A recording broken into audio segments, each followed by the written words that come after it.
Bismillahirrahmanirrahim. Assalamualaikum warahmatullahi wabarakatuh.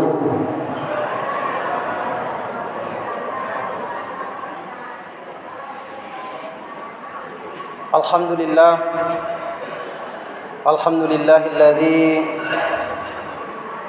an'ama alaina bi ni'matil iman wal islam. Wassalatu wassalamu ala asrafil anbiya'i wal mursalin sayyidina wa maulana Muhammadin wa ala alihi wa sahbihi ajma'in, amma ba'd.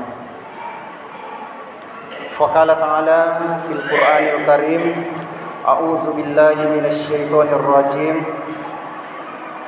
Ya ayyuhalladzina amanu in ja'akum fasiqun binaba'in fatabayyanu an tusibu qauman bijahalati fatusbihu ala ma fa'altum nadimin.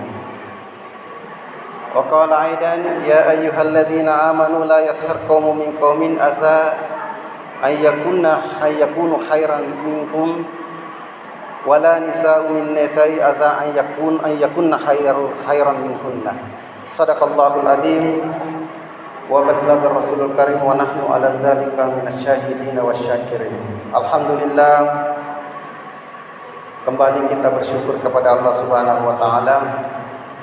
Alhamdulillah, pada malam hari ini kita sudah memasuki malam yang ke-13 di bulan suci Ramadan. Tidak terasa sebentar lagi kita akan berada di pertengahan bulan suci Ramadan. Kalau diibaratkan orang yang mendaki gunung, kita sudah berada di sudah hampir sampai di puncak, dan sebentar lagi akan sampai di puncak, sebentar akan turun, dan turunnya itu tidak terasa. Begitu pula salawat dan salam kita kirimkan kepada Nabiullah Muhammad SAW, Nabi sebagai uswatun hasanah, Nabi sebagai rahmatan lil alamin, yaitu rahmat bagi semesta alam. Sidang jamaah tarawih yang dimuliakan oleh Allah Subhanahu wa taala, di malam yang ke-13 ini insyaallah tema kita yaitu etika bermedia sosial dalam pandangan Islam. Jadi saya ulangi, tema kita adalah etika atau akhlak, etika bermedia sosial dalam pandangan Islam. Perkembangan teknologi saat ini cukup sangat luar biasa. Terutama perkembangan teknologi informasi dan komunikasi. Cukup pesat perkembangannya dengan lahirnya internet yang memudahkan kita untuk melakukan aktivitas kita. Jadi apa yang kita ingin cari memudahkan kita, ada di internet, kita buka Google. Begitu pula lahirnya akun-akun media sosial yang kita kenal sekarang ini. Ada Facebook, ada YouTube, ada TikTok, ada Instagram, dan masih banyak yang tidak bisa disebut. Kesemuanya ini memudahkan kita untuk berinteraksi, berkomunikasi dengan jarak jauh. Mungkin kita ada di sini, misalnya ada di MAPI, kita bisa melakukan komunikasi dengan saudara kita, sahabat kita yang ada di luar sana seperti di Malaysia, yang ada di Sulawesi Selatan. Jadi saat ini sangat memudahkan kita untuk melakukan komunikasi. Kalau kita bandingkan dengan 20 tahun yang lalu, cukup sulit kita untuk melakukan komunikasi. Saya teringat sewaktu saya sekolah di Sengkang, salah satu pesantren tertua di Sulawesi Selatan yang umurnya sudah 100 tahun. Sewaktu saya sekolah di pesantren Asadiyah, Pak Ibu, kalau kita ke pesantren, satu bulan di pesantren, kita tidak pernah bicara, kita tidak pernah komunikasi dengan orang tua. Jadi kalau kita sakit di situ ya sakit, orang tua tidak mengetahui kita kalau sakit. Nah, dibandingkan sekarang ini anak-anak ya hampir setiap hari, kalau di pondok setiap hari atau setiap minggu bisa berkomunikasi dengan orang tuanya. Kenapa saya tahu? Karena anak saya juga sekolah di pesantren. Jadi setiap minggu biasa ada waktunya, misalnya hari Jumat menelpon. Kalau kita dulu itu waktu di pondok 1 bulan tidak pernah kita komunikasi dengan orang tua. Terkadang kita sakit 5 hari orang tua tidak mengetahui kalau kita sakit. Alhamdulillah dengan adanya perkembangan teknologi informasi dan komunikasi, munculnya alat komunikasi seperti handphone. Pertama kali munculnya handphone itu pun tidak ada, cuma berfungsi sebagai alat telepon genggam. Sekarang difasilitasi dengan berbagai aplikasi-aplikasi. Ada Facebooknya, ada Instagramnya, dan banyak-banyak hal yang lain. Tentu ini memiliki nilai-nilai positif. Kenapa saya katakan nilai-nilai positif? Karena memudahkan kita. Kita kembali teringat tahun 2020 di mana pada saat itu tidak ada aktivitas. Anak-anak sekolah dilarang belajar tatap muka, sehingga salah satu solusi pada saat itu dengan sistem daring. Inilah salah satu dampak positif dari teknologi. Dan saya sendiri, kebetulan saya juga dosen di perguruan tinggi di Bone, salah satu perguruan tinggi swasta, dan saya tinggal di Takalar. Dan sangat susah kalau saya harus PP dari Bone Takalar. Jadi untung ada namanya Zoom. Makanya terkadang saya melakukan perkuliahan dengan Zoom kalau saya tidak sempat masuk di kampus tatap muka. Inilah salah satu nilai positif adanya teknologi. Tapi di sisi lain juga memiliki dampak negatif. Dengan adanya teknologi informasi dan komunikasi seperti HP, dengan munculnya akun-akun media sosial juga muncul berbagai macam jenis kejahatan. Coba kita lihat akhir-akhir ini, kalau kita buka media sosial, munculnya berbagai macam modus-modus penipuan melalui media sosial. Ada yang sampai ketipu 150 juta.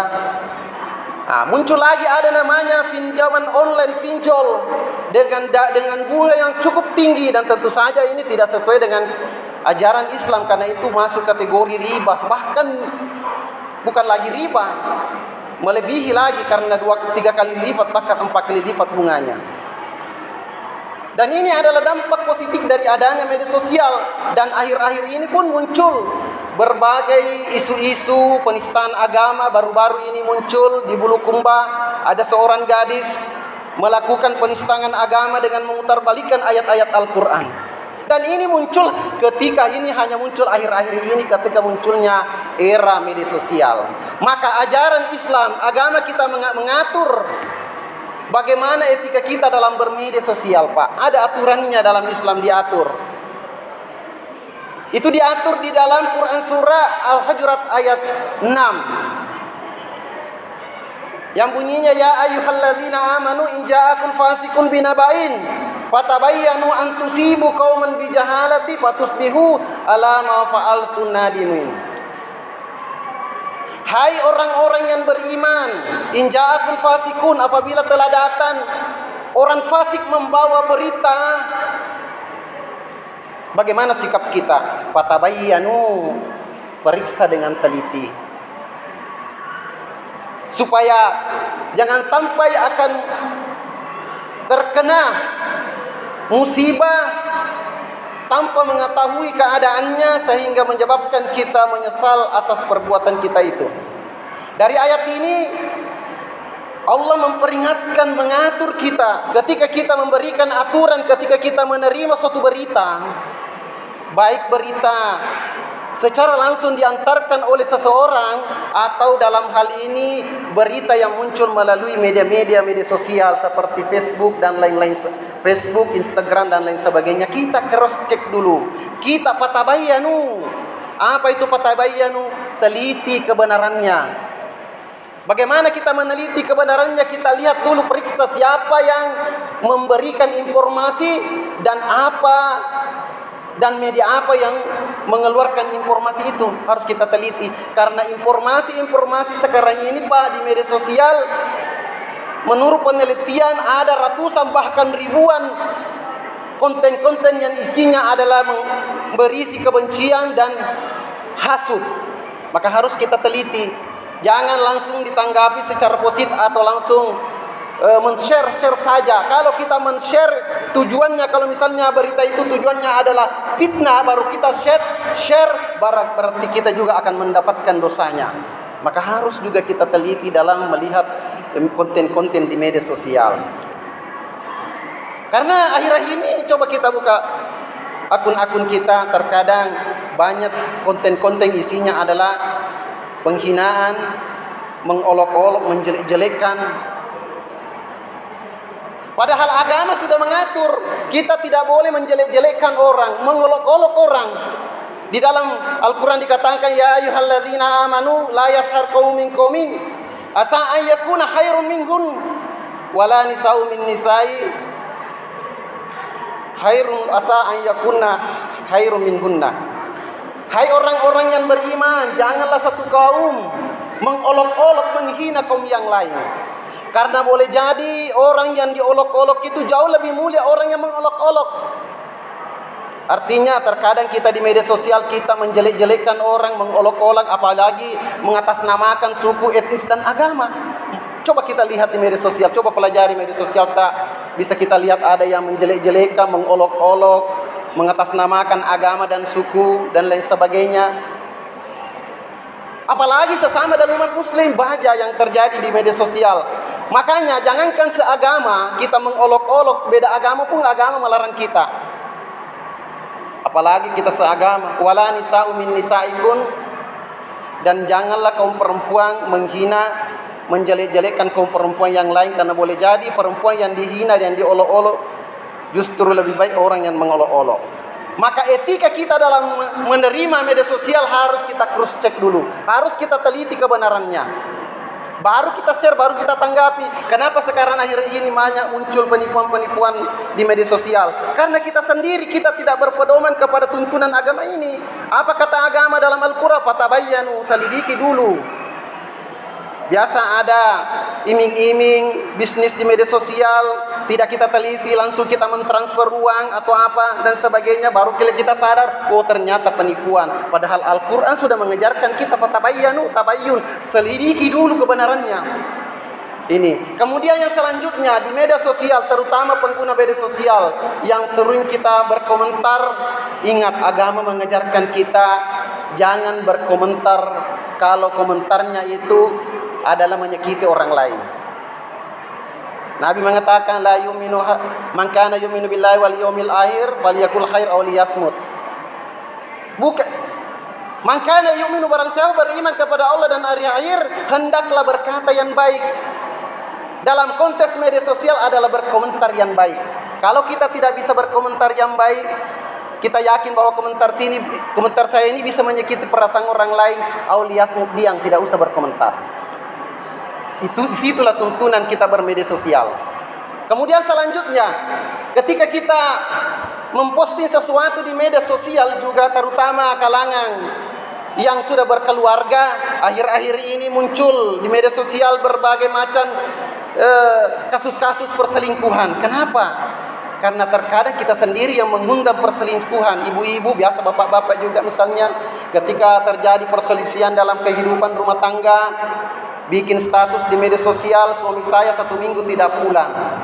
Dibacalah tetangga, ditanggapi statusnya, dia katakan, kalau begitu saya selalu ada di dekatmu. Terjadilah dialog, terjadilah hubungan, terjadilah perselingkuhan. Maka semua rahasia-rahasia dalam kehidupan rumah tangga jangan sampai diekspos di media sosial. Cukup kita yang mengetahuinya. Karena awal terjadinya perselingkuhan itu, ini HP sebenarnya bisa menjadi malaikat, bisa pula menjadi setan. Kenapa saya katakan HP ini bisa menjadi malaikat? Kalau HP ini kita gunakan untuk membaca ayat-ayat Al-Quran, karena HP ini ada. Kalau kita cari Al-Quran ada. Kalau kita belajar agama ada. Tapi kalau kita gunakan HP ini untuk kepada hal yang negatif, maka akan bernilai negatif. Maka media sosial itu, Pak, Ibu, seperti pisau. Bagaimana itu pisau? Pisau itu bisa bernilai positif. Kapan bernilai positif? Kalau kita pakai iris misalnya daging, tapi akan bernilai negatif ketika kita pakai untuk menikam orang. Sama dengan media sosial. Hadirin sidang jamaah yang dimuliakan oleh Allah Subhanahu wa taala. Maka dalam media sosial marilah kita memposting hal-hal yang bermanfaat sesuai dengan profesi kita. Kalau kita seorang pedagang, postinglah sesuai dengan pekerjaan kita, posting barang-barang dagangan kita di media sosial supaya orang lain bisa melihatnya. Kalau misalnya kita sebagai guru misalnya, postinglah dengan hal-hal yang berkaitan dengan pendidikan. Kalau petani, postinglah hal yang berkaitan dengan dunia pertanian. Kalau saya sendiri sebagai penceramah misalnya, konten saya itu, YouTube saya itu banyak-banyak 99% isinya itu adalah dakwah. Bisa dicek, bisa dibuka akunnya supaya Anda bisa lihat bahwa betul-betul isi konten-konten YouTube saya itu semuanya dakwah. Alamat YouTube saya yaitu It's Sultan Abidin 4044, bisa dicek.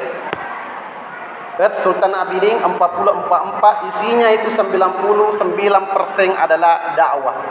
Jadi kita memposting hal-hal yang sifat positif. Kalau misalnya kita sebagai pedagang, ya postinglah hal-hal sesuai dengan profesi kita. Bisa juga dicek dengan TikTok saya juga isinya rata-rata isinya itu adalah dakwah. Kalau alamat TikTok saya @sultan_abidin 0. Sidang jamaah tarwih yang dimuliakan oleh Allah Subhanahu wa taala. Jadi, etika kita dalam bermedia sosial tadi yang pertama adalah ketika ada berita kita fatabayyan, selidiki dulu. Satu. Kemudian yang kedua, postinglah, jangan memposting sifatnya rahasia atau dalam kehidupan rumah tangga, villa-villa yang mana bisa kita posting. Kalau sifatnya ini rahasia kehidupan rumah tangga, jangan diposting. Karena itu akan menimbulkan nanti kemaksiatan. Itulah penyebab biasanya terjadi perselingkuhan. Kemudian yang kedua, dalam memposting sesuatu, mengkomentari postingan orang, hati-hati juga.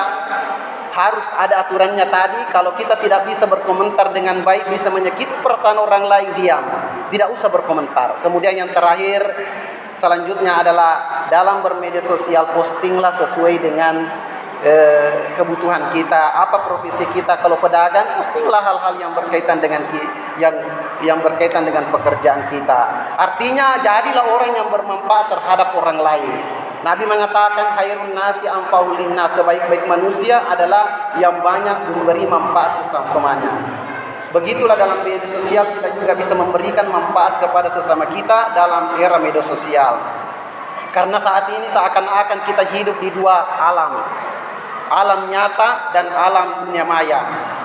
Nah, disinilah kita perlu memiliki sikap akhlak dalam bermedia sosial, sehingga kita dalam bermedia sosial kita bisa mendapatkan pahala. Karena bermedia sosial bisa mendapatkan pahala. Kalau kita memposting hal-hal yang positif, kemudian orang mengikuti itu, kemudian menyebabkan orang itu menjadi baik, maka kita juga akan mendapatkan pahala.